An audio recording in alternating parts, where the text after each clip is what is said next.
supuestamente ha promovido toda esta de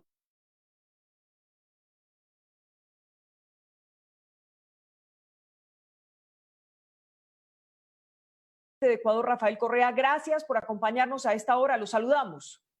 Gracias a ustedes. Mire, esto no es lo más importante es la pandemia que está enfrentando el mundo entero y particularmente América Latina. Así que mi abrazo solidario a Colombia, Ecuador y a toda Latinoamérica, ¿no? A unirnos para luchar contra el coronavirus. Y una precisión, usted decía que yo tuve que venir a Bélgica. Yo anuncié en la mitad de mi último mandato, después de haberle ganado todo. 10 elecciones ganamos en 14 elecciones, perdón, en 10 años. Que venía a vivir a Bélgica porque mi esposa es de aquí, mis dos hijas estaban estudiando en Francia, 25 años habíamos vivido en Ecuador. Vine sin una infracción de tránsito, con 70% de apoyo popular después de 10 años de gobierno, y de que este tipo nos traicionó, que era mi vicepresidente.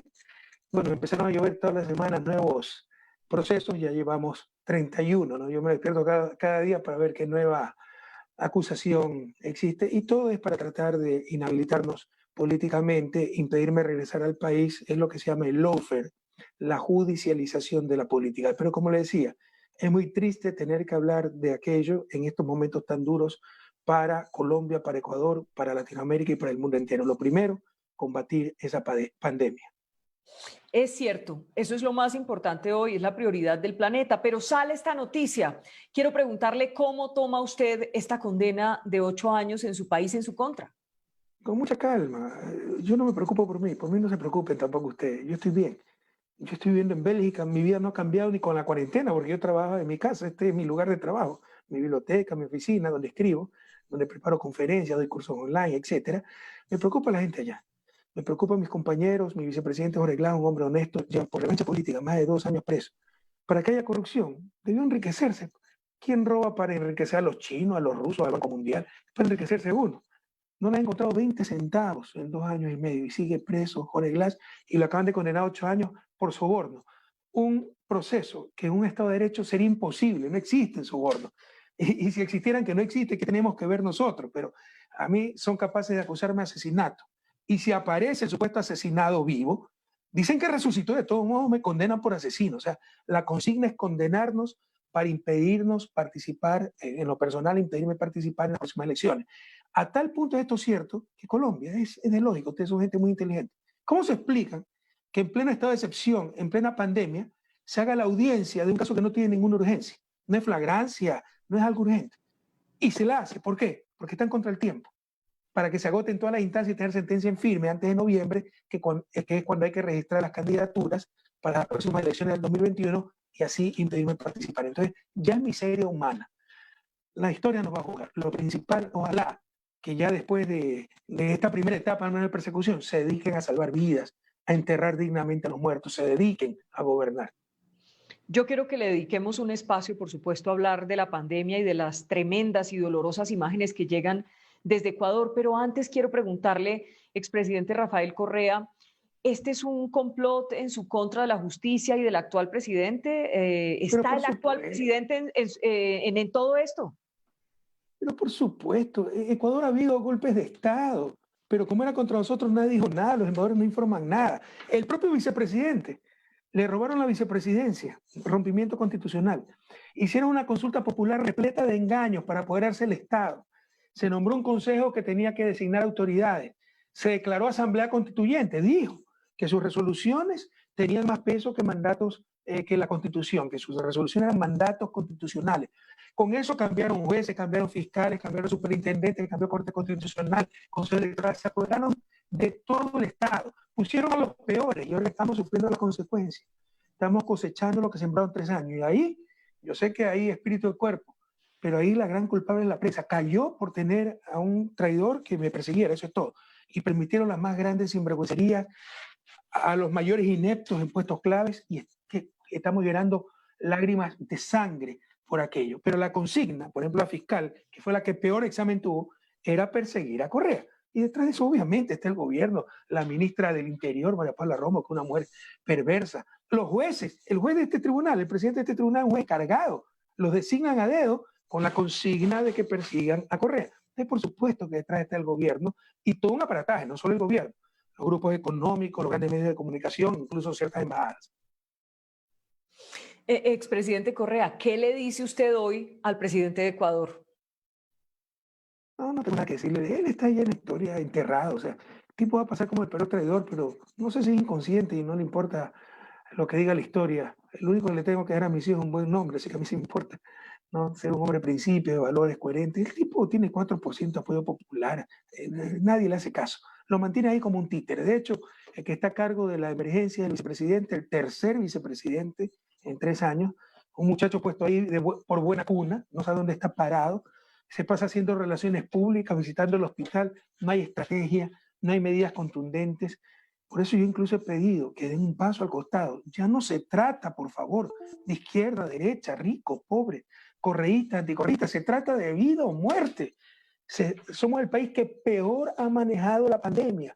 Somos el país de Latinoamérica que más muertos por habitantes de lejos tenemos, porque es un desastre el manejo, no hay soluciones, no hay decisiones, no hay liderazgo.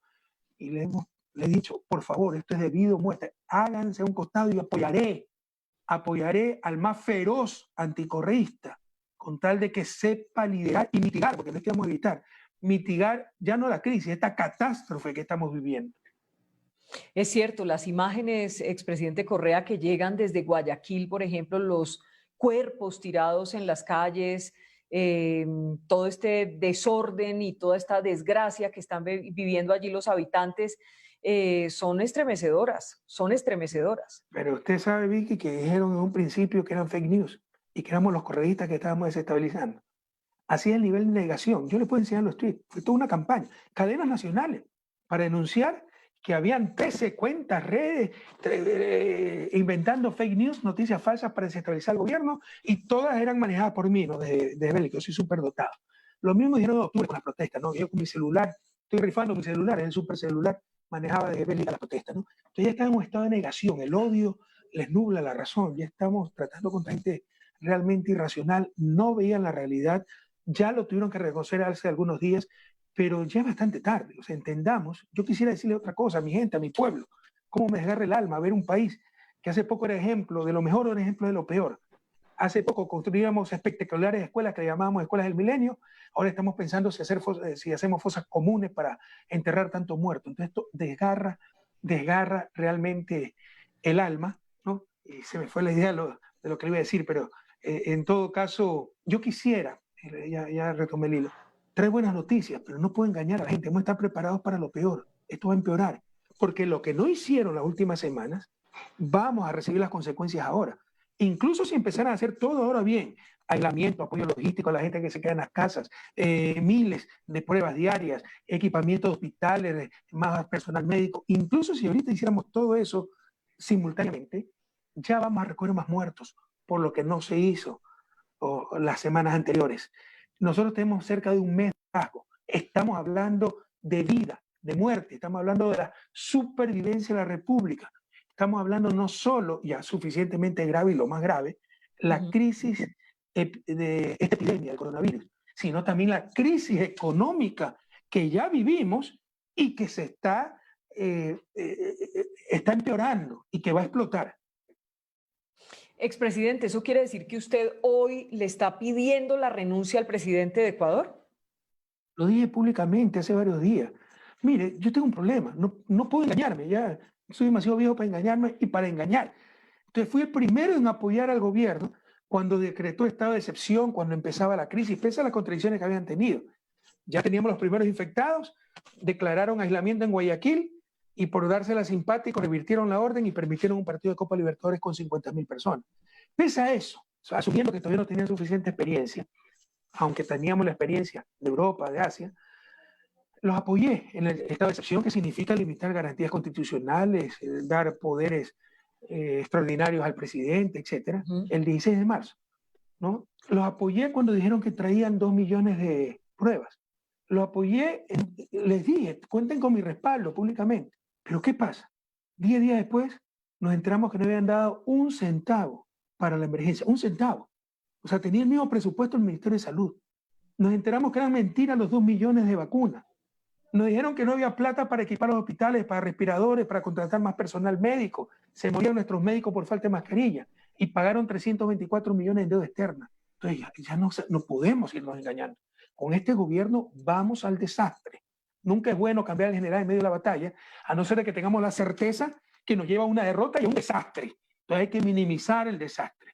Lo mejor que podemos hacer es que esta gente, nos puede pasar, que esta gente dé un paso al costado, permita sucesión constitucional y vaya alguien con liderazgo. Y créame, Vicky, lo profundo de mi corazón, si es un líder de derecha, un Jaime Nebot, que es un tipo con experiencia y que tiene liderazgo, lo apoyaría.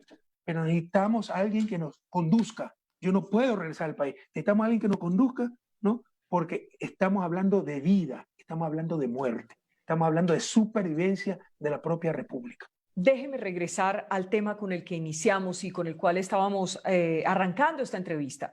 Y es que dentro de esta condena también hay 25 años donde usted pierde sus derechos políticos. Es decir, ¿usted cuántos años tiene hoy? 57 acabo de cumplir ayer, vino el regalo de cumpleaños. O sea, lo dejan fuera de juego. Eso es lo que buscan, pero yo no soy importante. Estos creen que me hacen daño. A mí no me hacen daño. Yo tengo una vida muy dura, que sé que la vida es muy corta para odiar, para sufrir. Trato de ver los lados positivos de esta cuarentena.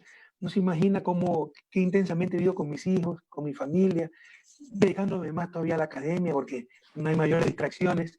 Entonces trato de sacar el lado positivo de las cosas. No me interesa mi futuro político. Yo gané todo lo que podía ganar cuando fui presidente. Me interesa más la academia, escribir. ¿Ya? Mis planes no eran regresar al país. Si he tenido que involucrarme nuevamente en política es por la destrucción que están haciendo, por la persecución, por la difamación, y obviamente tenemos la responsabilidad de defender nuestro gobierno, nuestro proyecto político, por el cual nuestra patria, nuestro proyecto vital, el país, por el cual trabajamos día y noche, ¿no? Pero creen que me hacen daño con estas cosas. Es irrelevante, pero siquiera a modo de anécdota, Sí. revise, pues.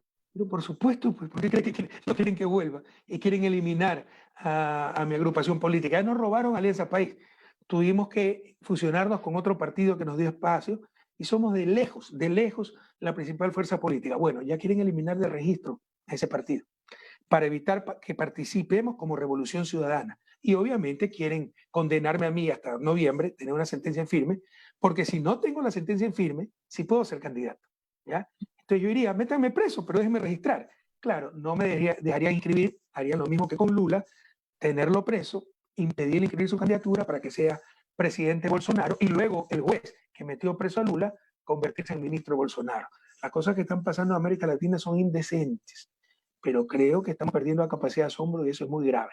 Entonces, por eso la prioridad es impedirme regresar al país, porque sabe que los derrotaríamos, ¿no? Saben que los derrotaríamos.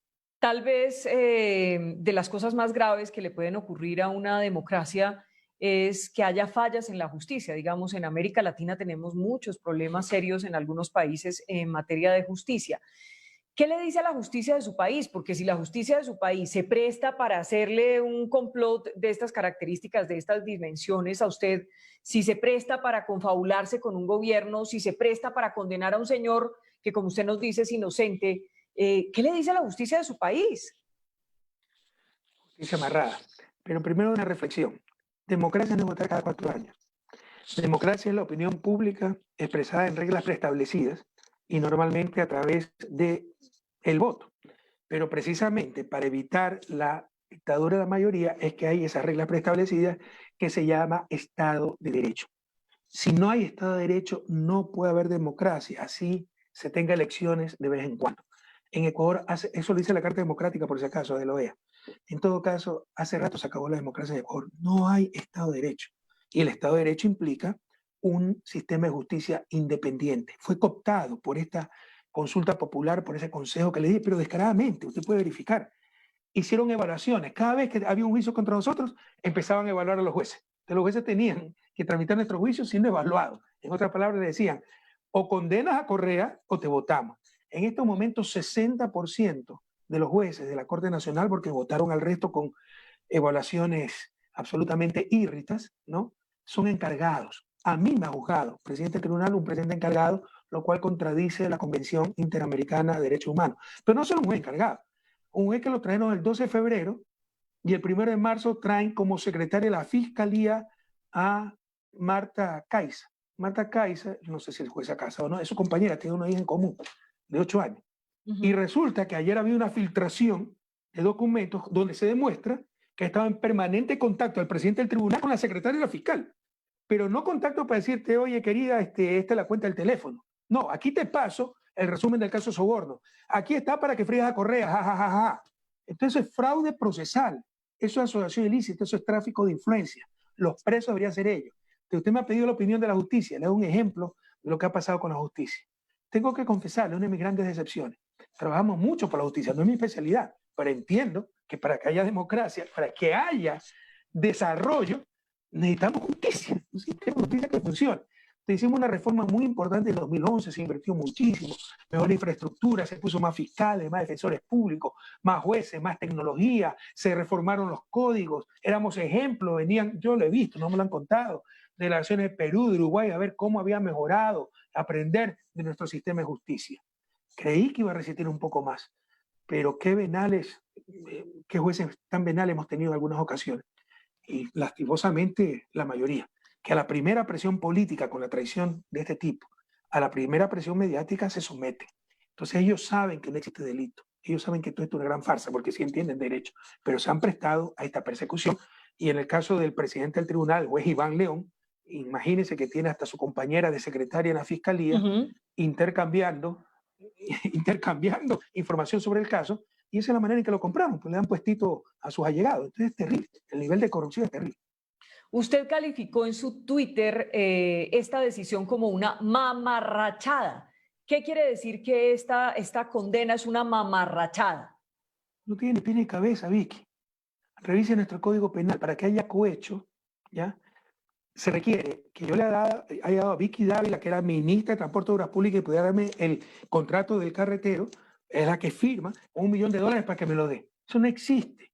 Se inventaron contribuciones de empresas, pero por ejemplo, y ahí está la tarima, y para la campaña, si eso fuera cierto, no fuera cohecho, no fuera penal, fuera electoral, delito electoral, le toca resolver la Consejo Nacional Electoral. Pero lo que no dicen es que la tarima es para inaugurar el infocentro que hizo la empresa, que es lo más normal. Entonces, con mucha mala fe han mezclado todo, agarraron a una asesora mía que nos traicionó, que ha hecho una empresa a nuestras espaldas, pedía plata a las empresas, y ahí tenía trabajando a toda su familia, y le dijeron, bueno, si no acusas a Correa diciendo que estos son sobornos que él te ordenó, te metemos presa 40 años. Y nos acusó sin ninguna prueba. Eso no tiene ninguna validez porque es coprocesada. Su testimonio solo sirve para su defensa, no para atacar a nadie. Pero la gran pregunta, ¿y por qué entonces si la plata recibía Nexo Global, se llamaba esta compañía, donde trabaja su esposo, su hermano, no acusaron pues a ellos? Porque ese es el trato. A ti te dejamos libre, ya está libre, ¿ya? No tocamos a tu familia, a tu empresa, pero acusas a Correa. Pero ni eso sirve. Entonces no ha existido cohecho. Revise si usted quiere. Las acusaciones contra mí son cantinflescas. Me hicieron un préstamo de $6,000 de un fondo que nosotros teníamos, que lo manejaba esta asesora. Para eso era, para manejar ese fondo, para atender a la ciudadanía. Dijeron que eran fondos ilícitos y que ese era el soborno. Tengo los cheques, tengo todo que pagar hasta el último centavo. Pero imagínense, el presupuesto del Estado era 36 mil millones de dólares y me acusan por haber recibido $6,000 de préstamo que pagué, que deposité en mi cuenta bancaria. Son cosas ya ridículas. Una perita que descubrió una estructura criminal que le dirigía yo. Descubrimos que no era perita. Y como ayer hubo la filtración, donde estaba ya, se mostró la sentencia que estaba preparada, cambiaron a la rápida la acusación y ahora resulta que ya no he recibido $6,000, que eso no importa, que ya no hay estructura criminal, sino que instigué a recibir soborno. Entonces ya es una mamarrachada, es el término correcto. En un Estado de Derecho es imposible que ocurra algo así. Y obviamente le quiero preguntar... Se me olvidaba algo muy importante, Vicky, en que me comprometo si quiere a darle. Descubrimos, esto empezó con una publicación de un pasquín electrónico que mostró los archivos verdes donde estaban nuestras cuentas, ¿ok? Y en base de todo esto construido, dijeron que eso había encontrado en la computadora de esta asesora. Bueno, logramos acceder a estos archivos, logramos hacer con una empresa de su país, Adalid, peritaje informático, y demostrar que los archivos habían sido hackeados en el 2016 y modificados hasta el 2018, cuando la acusación es del 2012 al 2016. Es decir, son archivos adulterados. Si saben que no aceptaron la prueba, porque se le derrumba todo el caso. Pero si quiere, yo le hago llegar copias de esos archivos. Pregunta a la empresa de Ali, de su país. Entonces, es realmente vergonzoso. Yo soy el acusado y soy el que quiero más pruebas. Cuando si fuera culpable diría, no, más pruebas para ver si tengo una salida. Y los acusadores no quieren más pruebas, porque saben que se le derrumba el caso. Podemos demostrar que esos archivos fueron adulterados y sembrados en las computadoras para simular que cuando hicieron allanamientos e inspeccionaron esas computadoras se encontraron dentro de la computadora. Todo eso está demostrado en el peritaje, que no estaban originalmente esas computadoras y fueron sembrados ahí. Expresidente Rafael Correa, ¿esto le causa alguna dificultad para moverse por fuera de Bélgica? No sé, ¿le causa alguna dificultad esta Por condena, aunque sea supuesto, primera instancia? muchas Sí. dificultades, pero yo le digo, yo trato siempre de ser positivo, ver el lado bueno, hay verdaderas pruebas, la gente que está muriendo, gracias a Dios Ujú. ningún familiar cercano todavía fallece, pero la gente que ha perdido a sus padres, hay gente que ha tenido que vivir 3 días con sus padres, papá y mamá muertos en su casa, porque no recogían los cadáveres, esas son pruebas. O tener hijos con una grave discapacidad, a mí hace 2 años me la atropelló un carro, fue muy fuerte, tuvo que tener 3 operaciones en el tobillo, pero pudo ser mucho más grave. Entonces uno sé apreciar las cosas, ¿no? Y sé que hay pruebas, y soy creyente, creo que Dios pone las cruces que uno puede soportar y estamos en Semana Santa. Pero en todo caso, pero por supuesto que crea problemas. O sea, yo trabajo para abogados, y el problema aquí en Bélgica es que los impuestos son altísimos y no se puede deducir el gasto de abogado. O sea, mi ingreso neto es pequeñito, Sí. pero aparece como grande porque no se puede deducir abogados y tengo que pagar muchísimo impuesto y hay problemas económicos serios, ¿no? Complicaciones. Eh, hay que tener cuidado cuando se viaja. Aquí en la Unión Europea no hay problema, países como México, pero por ejemplo voy a Colombia, al día siguiente el presidente Duque me manda a Ecuador, ¿no? ¿Usted cree? Entonces, eso sí, por supuesto. Son cosas que molestan, ¿no? Porque uno no lo merece y perjudican económicamente. Yo trabajo dando conferencias, trabajo dando charlas, dando cursos, y de repente tengo que rechazar, de hecho a Colombia tuve que rechazar una propuesta de trabajo muy bien Sí. pagada por estas limitaciones en cuanto a movilidad. O sea, le podría decir que le dio temor venir a Colombia. Lo podemos decir así, temor porque no sabía qué le podía pasar en Colombia. Llámalo como quiera, lo que pasa es que hay países seguros porque si alguien quiere hacer una maldad, Interpol ha rechazado todo. Ya ve Ecuador y rechaza automáticamente por el desprestigio que tiene la justicia ecuatoriana. Bélgica ni la Unión Europea no le han parado la más mínima bola a la justicia ecuatoriana. Pero si un gobierno quiere hacer alguna maldad, la puede hacer. Entonces hay que ser cuidadoso. Le podría decir, si yo fuera a titular esta entrevista, podría titularla, ¿esa condena no me importa? Dos puntos, Rafael Correa. No, no. No nos van a derrotar, 2 puntos Rafael Correa. No nos van a derrotar, dos puntos, Rafael Correa. Óigame, expresidente Rafael Correa, sé que tenemos pocos minutos y no lo quiero desaprovechar en los que faltan. Hablemos de lo que está pasando en su país en estos últimos minutos. Volvamos al tema del coronavirus. ¿Qué era lo que había que hacer que no se hizo en ese país, que no hizo el gobierno de Lenín Moreno? ¿Qué había que hacer que no se hizo y qué hay que hacer? No se hizo nada. Hacer lo que hicimos en el 2009. Fuimos el primer país que reaccionamos contra la gripe porcina antes de que llegara a nuestro país. Teníamos un asuro, ojalá que entendamos el daño que han hecho. Gobiernos como el de Duque, como el de Moreno, como el de Piñera, como el de Bolsonaro. Destruir un asuro, ya es la insensatez. La integración va más allá de izquierda a derecha, ¿no? Teníamos el Consejo de Salud de UNASUR. Teníamos el Instituto de Salud en Río de Janeiro, de UNASUR. Cuando vino la pandemia, la epidemia, en ese caso de gripe porcina, se reunieron los ministros de salud y tuvimos una estrategia regional. Porque estas cosas nos enseñan que somos interdependientes. Y en el caso del coronavirus no es enfermedad de pobres, sino enfermedad de ricos. Entonces los ricos se han preocupado también, ¿verdad? Los países ricos y los sectores ricos dentro de los países. Entonces necesita respuestas conjuntas, regionales. Y para eso se necesita coordinación. Eso no existe. Eso nos ha complicado muchísimo por el daño que le hicieron a UNASUR. Entonces ya no podemos hacer lo que hicimos en el 2009. Lo que sí se podía hacer, desde que tuvimos noticia del coronavirus y sabíamos que era grave, un presidente incluso si no sabe tiene que informarse. Yo he aprendido mucho, pero es porque, bueno, me gusta estudiar, pero es responsabilidad de uno, si ser presidente de la República, informarse, ver qué estaba haciendo China, ver que empezó a ser Italia el primer país en contagiarse en Europa y tomar las precauciones incluso antes de tener el primer contagiados. Si bien acá ya tenemos más respiradores, tenemos salas de cuidado intensivo preparadas, hospitales seleccionados, especialistas con equipos, no bien con mascarilla, bien protegidos, no hicieron nada. No solo eso, ya cuando había empezado la crisis, ¿no? Perdona que me entró una. Ya cuando había empezado la. No, Ya cuando había. ¿Qué pasó acá, caramba? no sé, empiezo como a perderlo un poquito. Sí, A me ver. entró algo, ¿no? Sí, es como si se hubiera rasgado la comunicación del Internet. ¿Me escucha, Probemos. Ivy? Lo escucho mal. ¿Me escucha? ¿Sabe qué le voy a proponer? Para que Oiga, aprovechemos. no, algo pasó, nos cruzamos, estoy en una entrevista con Semana.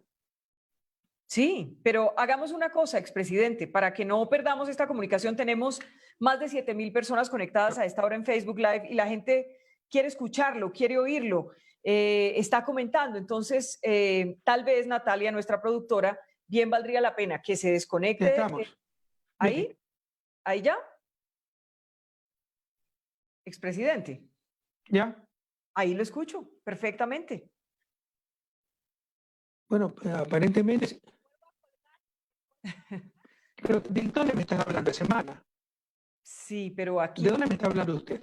bueno, vamos a hacer una cosa, expresidente. Ese es el error, yo no le he dado entrevista a usted, tengo una entrevista con Semana. Es que le está entrando otra llamada. Por Esas son favor. las cosas del envío y del Internet. Eh, expresidente, nos está... ¿Qué es? No, no. ¿Usted me oye o no me oye? Expresidente Correa. Bueno, Espéreme un segundito, por favor, estoy en una entrevista con Semana y estamos en vivo, me parece. Ya, llámeme en 15 minutos. Sí. ahí está. ¿Alguien le habla en el teléfono? Ahí nos escucha, expresidente. Perdone que entró. Ay, voy a cerrar, pero todo el mundo me está llamando, entró una llamada. Ya, ahí la veo en pequeño, pero bueno, ya quedémonos ahí nomás para acabar la entrevista. Sí, bueno, Le tratemos decía a ver. todo lo que se tenía que hacer. Ya en marzo, cuando a finales de febrero tuvimos la primera contagiada, la mandaron a su casa, murió en su casa y contagió a su hermana y también se murió. Incluso era familiares de una conocida de la presidenta.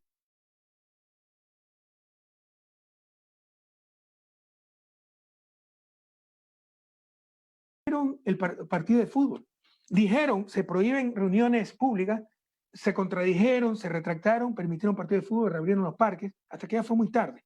16 de marzo dictaron el estado de excepción, había enseguida que dictar aislamiento estricto, sobre todo en Guayaquil, pero para tener aislada a la gente en una ciudad donde 60% pertenece al sector informal, al autoempleo, empleo autónomo, los comerciantes, los tricicleros, los taxistas, tenía pues preparada una logística con Fuerzas Armadas para llevar comida, bienes básicos. No hicieron nada. Entonces no pudieron obligar a la gente a quedarse en su casa. Tenía que irse a ganar el pan de cada día. Tenían que hacer test, millares de test por día. En Ecuador se calcula que se necesitaban unos 100.000 test, ¿ya? Si se hubieran hecho, qué sé yo, bueno, hay países que están haciendo, Corea hacía 11.000 por día. Pongámosle, qué sé yo, 5.000. En 20 días teníamos los 100.000, ¿ya? Claro. Hasta ahorita creo que tenemos 5.000, creo que tenemos 10.000, después de un mes de crisis. Pero en todo caso, con el test, usted detecta al contagiado asintomático, ese que es portador del virus y no sabe que lo tiene. Lo aísla y sabe con quién tuvo contacto. Y es la manera más eficiente de detectar, determinar las redes de contacto e impedir que se propague el virus. No lo hicieron. Dijeron que venían 2 millones de pruebas, era mentira. Tenían que, como le había dicho ya, potenciar a los hospitales, los respiradores, ver en las bodegas lo que se habían dado de baja, comprar urgentemente, el equipo médico, neumólogos, los mandiles, las mascarillas. No hicieron nada. Habían despedido cerca de 12.000 personas del sistema de salud, a 12.000, entre ellos miles de médicos. Había que traerlos de nuevo al sistema. No hicieron nada. Y no por falta de plata, porque sí tuvieron dinero para pagar la deuda externa, más de 300 millones de dólares. Entonces, no solo que, o sea, ¿cómo le explico? Había que hacer las cosas diferentemente. Había que hacer algo. No hicieron nada.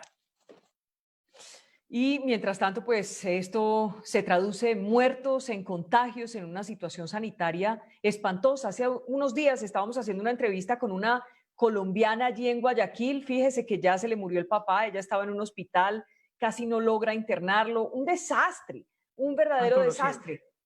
¿Mm? ¿Cuánto lo siento? Sí, realmente es una vergüenza, pero ahorita lo menos importante es esa vergüenza, la imagen del país. Es la gente que está muriendo, pero porque se ha manejado muy mal la crisis, porque el sistema sanitario ya lo habían destrozado por estos fundamentalismos. El populista era yo.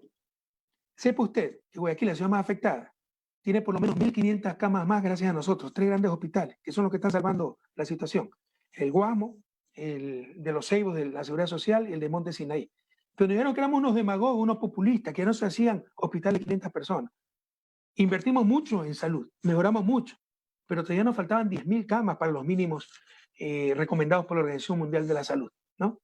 Pero lo poco o mucho que se había hecho lo destrozaron. Nos encontró esta pandemia con un sistema de salud terriblemente debilitado y con una falta de reacción espeluznante. Porque si veía que ya la gente falleciendo, bueno, al menos contratemos ataúdes, busquemos tumbas. No, Están en las tengamos, casas los muertos, en las casas y en las calles. porque nada de eso se atendió. Y eso que tenemos ECO 911, el único sistema integral hasta el último centímetro del territorio en toda América Latina, también ahora en mi gobierno, ¿no? Se podía enviar ambulancias, etcétera, pero todo fue debilitado, una falta de reacción terrible, las ambulancias no se habían comprado repuestos, dañadas, ahora nos tiene que regalar el sector privado, pero incluso con esas deficiencias, porque no todo se puede prever, se podía reaccionar de mejor manera. No lo hicieron, es una falta de liderazgo total. Le puedo preguntar, yo siempre le pregunto por su mamá. ¿Su mamá sigue en Ecuador? ¿Qué pasó con su mamá y más en esta emergencia? Esa es mi mayor preocupación, porque mi mamá tiene 86 años, mi sobrina que está haciendo la rural en medicina, iba a un cantón que se llama Chimbo, en la provincia de Bolívar, y le cayó el coronavirus y vivía con mi madre. Entonces, prácticamente la encerramos en su cuarto, donde lleva un mes encerrada en su cuarto y gracias a Dios está bien. Pero a mí en los últimos días, Vicky, créame, en las últimas 72 horas habrán muerto 8 o 10 personas que conozco. Que no me hagan con cuentos que los muertos son 200. Yo soy estadístico, sé de teoría probabilística. O sea, ¿cuál es la probabilidad que en un país de 17 millones haya 200 muertos y yo conozca 10? 5% de los 200. Imposible. Quiere decir que hay miles de muertos y están subregistrando, tal vez no por mala voluntad, sino porque no se les hace el test y no se puede certificar que han muerto por coronavirus, pero para eso se hacen modelos matemáticos y se puede calcular aproximadamente el número de muertos y no seguir engañando a la población y en función de esos datos tomar decisiones. Porque como le dije hace un momento, temo que lo peor está por venir. Esto va a empeorar, no va a mejorar. No es que podemos ya evitarlo, ya está Sí. hecho. Solo vamos a recibir las consecuencias del pésimo manejo de la crisis en las últimas semanas. ¿Cómo están las cosas en Bélgica, donde usted vive? ¿Cómo se maneja el tema del coronavirus? También de forma muy estricta. Yo creo que de forma más inteligente. Por ejemplo, en Ecuador hicieron un toque de queda. Muchos países lo han hecho, ¿no? De 2 de la tarde a 5 de la mañana. Pero me parece un error, porque significa que se va a concentrar la gente en pocas horas. Acá en Bélgica no hay toque de queda, usted puede salir a la hora que quiera, pero por motivos concretos, ir a comprar a la farmacia, al supermercado, si no le ponen una multa de miles de euros o de cientos de euros. Entonces así se dispersa un poco más la gente. Eh, Bélgica tiene una gran capacidad hospitalaria, solo se ha ocupado el 30%, no está colapsado el sistema sanitario como en Ecuador o al menos en Guayaquil. Entonces se está controlando bastante bien la pandemia, pero obviamente las clases están suspendidas, se están llevando al mínimo las actividades, solo está funcionando la industria básica, los supermercados, los servicios elementales. Hay una cuarentena muy fuerte. Sabe que empiezo a leer muchos mensajes y tiene usted muchos fans. Hay mucha gente metida en este momento que se reporta desde Ecuador y veo gracias Correa por las obras las grandes obras realizadas. Correa tiene razón, se fundamenta en todo el desarrollo que le dio Ecuador, el mejor presidente de Ecuador. Bueno, nos están mintiendo como dice Correa, lo peor está por venir, el papá de los presidentes, yo no sé, pero mucha gente está escribiendo y no tengo que irme a buscar en los mensajes, sino que voy leyendo lo que va apareciendo ahí. ¿Y por qué cree que no me quieren dejar regresar al país? Pero mire, lo importante no soy yo, le agradezco esa muestra de cariño como político. Cuando sé político honesto, la verdad la satisfacción de ver que el trabajo uno le sirvió de algo. Créame que dentro de los momentos tan duros, la angustia que siento por mi país, también siento algo de compensación por ver que esos hospitales están salvando tantas vidas. Imagínense, la gente que nos está escuchando, que nos está mandando los mensajes, que son de Guayaquil. Imagínense, guayaquileños, si no tuviéramos el hospital de los Ceibos, el hospital del Guasmo, el hospital de Monte Sinaí. Esos 3 hospitales lo hizo mi gobierno. Monte Sinaí ya lo acabó este gobierno, pero lo dejamos casi listo, 95%, y ese 5% demoró 2 años. Pero si no tuviéramos esas 1.500 camas adicionales, sería una tragedia aún mayor. Entonces eso, dentro de la angustia, dentro de la pena, de la tristeza, sí da un poco de compensación, de paz, podríamos decir hasta de alegría, ¿no? De que lo que se hizo está salvando vidas, pero ahora es enfrentar todos juntos esta terrible pandemia y después sí, establecer responsabilidades porque es demasiado lo que ha pasado. Si hay una mezcla, Vicky, de tristeza, pero de indignación y con justicia, justa indignación, por la negligencia, por la irresponsabilidad, por la incapacidad. Yo sé que usted tiene otra entrevista. Amaury ha sido muy amable con nosotros de permitirnos tener esta conversación con usted. Me da mucho pesar que se tenga que terminar, pero pues simplemente despídase con un mensaje a toda esa gente que veo que le escriben Machi, te extrañamos, por ejemplo, a esta hora. Así que despídase de toda esa gente que está en este momento pasando por circunstancias tan dolorosas, llenos de miedo, de incertidumbre. Esto se está viviendo en todo el planeta, pero es peor si no hay un manejo del Estado en cada país que sea el adecuado. Me va a hacer llorar, me va a hacer llorar porque estamos hablando de mi ciudad natal, ¿ah? Donde pasé mi niñez, mi adolescencia, mi juventud, ¿no? Hace unos años inauguramos escuelas del milenio, hidroeléctricas, hospitales, carreteros. Ahora estamos cavando fosas. No lo puedo creer. Y claro, ellos no produjeron esta crisis, pero sí produjeron la destrucción del sistema social, de la salud, de la economía, de las capacidades del Estado, ¿no? Destruyeron la patria y nos tomó muy vulnerables esta pandemia terrible y la han manejado muy mal. Pero dentro de tanta tristeza, siempre hay que guardar la esperanza. Ese es mi mensaje. Ecuador siempre ha salido adelante. Nuevamente saldremos adelante. El costo va a ser alto. Saldremos adelante. El problema es económico también. Se puede la dolarización, no están haciendo absolutamente nada. No solo eso, están haciendo lo contrario de lo que se debe hacer. No hay control de capitales, están saliendo capitales, ya los bancos están sacando su plata porque siempre tienen información privilegiada. Y si se cae la dolarización ya pierde el resto y ellos no pierden porque ya tienen su plata afuera. Entonces, sí, no los quiero engañar. La situación es muy dura, muy peligrosa. Temo que lo peor está por venir, pero a guardar la fe, compañeros, a ver claro, sentir hondo, obrar recio, con eficacia, a salvar vidas, a no perder la fe, a no perder la esperanza. Siempre hemos salido adelante. Esta es una prueba global, una prueba para toda la humanidad. Nos está golpeando muy fuerte, sobre todo Guayaquil, pero saldremos adelante. Mi corazón con ustedes, cuídense mucho, cuídense. Mi gratitud a esos héroes, a esas heroínas, los doctores, los policías, la fuerza pública, los militares que arriesgan su vida por proteger la nuestra. Y mi solidaridad con toda la gente que ha perdido un ser querido. Y a los demás que se cuiden, por favor. Sus lágrimas son las lágrimas de todos los ecuatorianos que lo ven y lo escuchan a esta hora. Un abrazo. Sí me va a hacer llorar de verdad. No, Bueno, pero es que nos duele Ecuador, aquí también nos duele Ecuador. Un abrazo, expresidente. Si a usted vi que le duele Ecuador, imagínese cómo duele Ecuador y cómo duele Guayaquil, mi ciudad. ¿Y cómo en las últimas 72 horas yo he perdido 2 maestros míos de colegio, muy queridos. ¿Y cómo dará de piedra también, expresidente? Murió un compañero de colegio, Danilo Franco. Tengo otro compañero, uno de mis mejores amigos, extremadamente grave. Es muy duro, es muy duro. Pero hay gente que está sufriendo mayores pruebas, así que un inmenso abrazo y todo mi cariño para ellos. Expresidente, un abrazo y como siempre, gracias gusto, por acompañarnos. Vicky. No, muchas gracias a usted. Cuídese Colombia también. Cuídese Colombia también. Un fuerte abrazo a Colombia. Saludes a la mamá. Saludes a la mamá. Gracias. Chao. Ya tenemos las 3 de la tarde, 44 minutos. Tenemos cifras ya de Colombia.